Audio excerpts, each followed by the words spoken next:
Hey guys, welcome back to Fast Fix. For today's video, I will show you how to see saved passwords on your Android phone. So you need to go ahead to your settings and here on the search bar, try to search for password.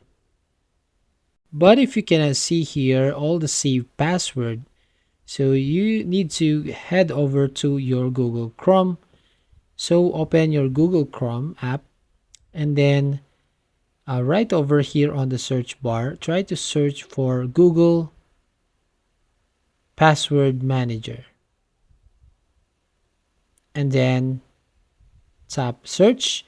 You can see the link like this, so you need to open this Google Password Manager, and as you can see right here, all of the accounts, all the password that's saved under your Google account. So for example, right at the bottom here on the Zoom, you can see here, if you want to see the password, tap on continue.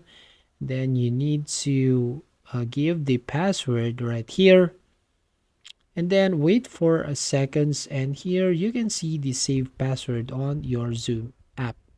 So that's it. If you find this helpful, don't forget to like and subscribe and ring the bell icon to notify you on the next video.